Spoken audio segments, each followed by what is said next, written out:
Hi hello ಎಲ್ಲರಿಗೂ ನಮಸ್ಕಾರ.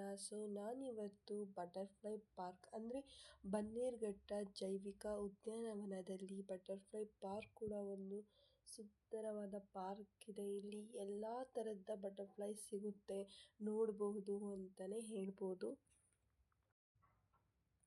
ಇಲ್ಲಿ ಚಿಟ್ಟೆಗಳ ಜೀವನ ಚಕ್ರವನ್ನು ವಿವರಿಸುವ ವಿಡಿಯೋ ಆಡಿಯೋ ಕೂಡ ಇಲ್ಲಿ ತೋರಿಸ್ತಿದ್ದಾರೆ. ಅಂದರೆ ಒಳಗಡೆ ಹೋದರೆ ಕಾಣ್ಬೋದು ನಾವು. ಈ ಥರ ಎಲ್ಲ ಒಳಗಡೆ ಇತ್ತು, ತುಂಬಾ ಚೆನ್ನಾಗಿತ್ತು ನೋಡಲಿಕ್ಕೆ. ನಾವು ಸಫಾರಿ ಟಿಕೆಟ್ ತಗೊಳ್ಳೋದ್ರಿಂದ ಇದು ಕೂಡ ಫ್ರೀ ಆಗಿರುತ್ತೆ. ಅಂದರೆ ಅಡಲ್ಟ್ಸ್ಗೆ 50 ರುಪೀಸ್ ಇರುತ್ತೆ, ನಾಗರಿಕರಿಗೆ ಅಂತಂದರೆ ಸಿಟಿಸನ್ಸ್ಗೆ 20 ರುಪೀಸ್ ಇರುತ್ತೆ, ಫಾರಿನರ್ಸ್ಗೆ 400 ರುಪೀಸ್ ಇರುತ್ತೆ.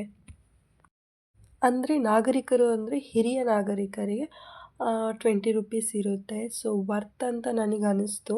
ಅಂದರೆ ನಮಗೆ ಇನ್ಕ್ಲೂಡ್ ಆಗಿತ್ತು. ನಾವು ಆರಾಮಾಗಿ ಸಫಾರಿ ನೋಡಿದ ತಕ್ಷಣ ಇದನ್ನು ನೋಡಲಿಕ್ಕೆ ಬಂದ್ವಿ.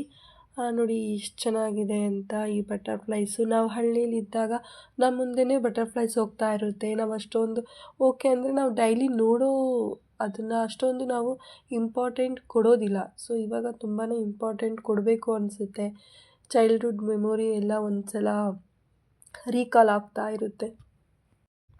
ನೋಡಿ ಎಷ್ಟು ಕ್ಯೂಟಾಗಿದೆ. ಇನ್ನೊಂದೇನು ಅಂತ ಹೇಳಿದರೆ, ಮಂಗಳವಾರ ಟ್ಯೂಸ್ಡೇ ರಜಾ ಇರುತ್ತೆ ಬನ್ನೇರುಘಟ್ಟ ನ್ಯಾಷನಲ್ ಪಾರ್ಕ್.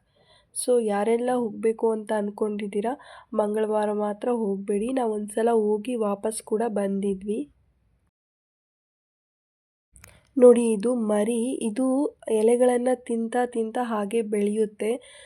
ಇದು ಇದರ ಜೀವನ ಚಕ್ರವಾಗಿರುತ್ತೆ. ಅಂದರೆ ಎಲೆಗಳ ಸಂದಿಗಳಲ್ಲಿ ಮೊಟ್ಟೆ ಇಟ್ಟಿರುತ್ತೆ, ಆಮೇಲೆ ದೊಡ್ಡದಾದ ಅದನ್ನೇ ಆ ಎಲೆನೇ ತಿಂತ ಅದು ಬೆಳೆಯುತ್ತೆ.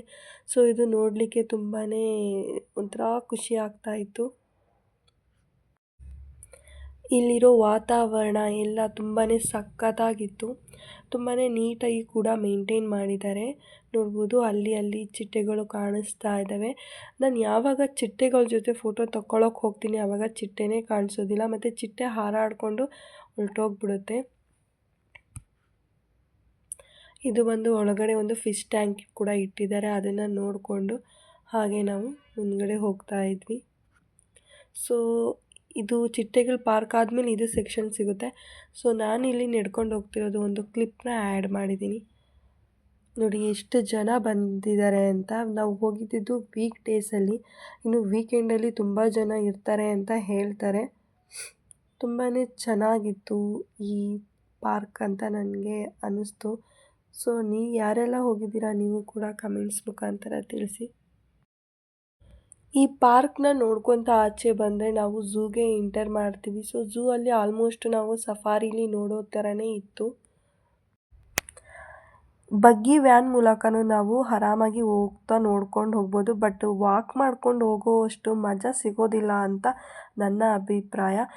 ಈ ವಿಡಿಯೋ ನಿಮಗೆ ಇಷ್ಟ ಆಗಿದೆ ಅಂತ ಭಾವಿಸ್ತಾ ಈ ವಿಡಿಯೋನ ಶೇರ್, ಲೈಕ್, ಕಮೆಂಟ್ಸ್ ಮಾಡಿ ಮತ್ತು ಸಬ್ಸ್ಕ್ರೈಬ್ ಮಾಡೋದನ್ನು ಮರಿಬೇಡಿ. ಬಾಯ್.